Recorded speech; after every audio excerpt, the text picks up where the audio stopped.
The major thesis that I got out of your book was, most people go around in life and say, when I blank, then I'll be happy. When I get this promotion, then I'll be happy. When my business is successful, when I get married, when I find the love of my life, then I'll be happy. And you come from the opposite vantage point after all this study, is that if your happiness first will help you accomplish all of those outcomes. Talk to us more about this, because this is, I think, the big breakthrough when it comes to this whole notion in entirety. So I want everybody to really get this. So explain it to us from your vantage point. It's the heart of the research, because what we realized was most people in the world follow a formula that decreases our happiness and success. And that formula is, if I can work harder right now and I am more successful and achieve these goals, then I'll feel happier. So work harder, be more successful, and then I'll feel happier. But it turns out that formula we know doesn't work, because every time we've had a success in the past, what have we done?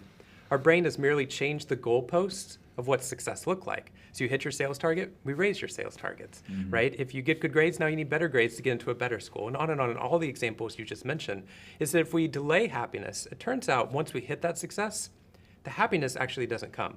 We don't feel it for very long, because our brain changes what success looks like. Now we're surrounded by other people who are successful, and it keeps going. What we found, though, that's much more powerful is the part that most people don't know, which is your brain is actually designed to work significantly better when the brain is positive as opposed to negative, neutral, or stress. Some people think, if I can just work really hard right now, I'm going to focus everything. I'm going to cut out my friends. I'm going to cut out doing fun activities. I'm just going to do this work, and then I'll be successful and happy. Turns out you're actually decreasing your success rates and your happiness as well.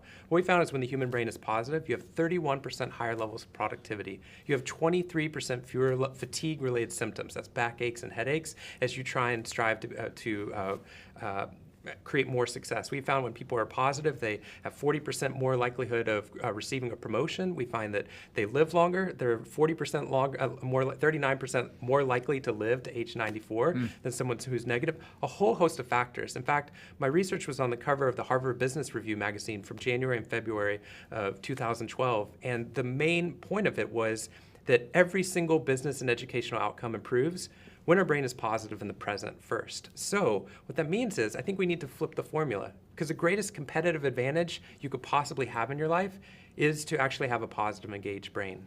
So what you're saying is, instead of lotions, potions, pills, and powders, you're saying that happiness will make you thinner, sexier, live longer, and wealthier. I mean, it's like the ultimate antidote to negativity and the greatest sort of discovery about how we can get it all. It's amazing. It's more than just that. What we found is that wealth doesn't make you happy, but happiness increases your likelihood of becoming wealthy. So it didn't flow in both directions, and we always thought it did, because it seemed like it was a chicken or the egg, right? Well, it seems like successful people, of course they'd be happier.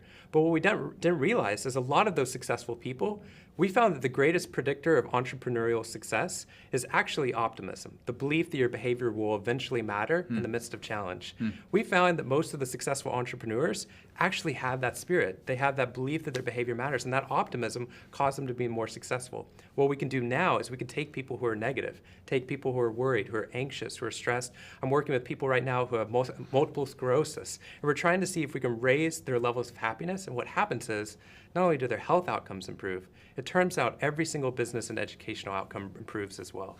So raising the level of happiness, because I can hear people on the other end of this video going, sure, okay, if I just get happy, then I'll become more successful, but how the heck do I become more happy? So we've already talked about focusing on what you already have and what you're already grateful for. Right. Yeah, so that obviously is one. We talked about turning down the negative so that there's more space to breathe what's positive. So those are a couple of ways. What are some other ways where somebody can get happy now so that then the success will follow? Yeah. And the sex will well, follow. Yes. It happens too, right? But so let me preface that by saying we were looking for what are the shortest possible interventions you can make in your life that have the longest term impact upon your happiness and success rates. So everyone's busy. We didn't want to add in, if you meditate for 80 days in a row, it might help you out. But what we've been looking for are things that take less than 2 minutes a day. So we found that writing down 3 things you're grateful for every day, as long as they're new each day, we found actually improves your levels of optimism. We had people journal, write in a journal for 21 days in a row, take 2 minutes out of their day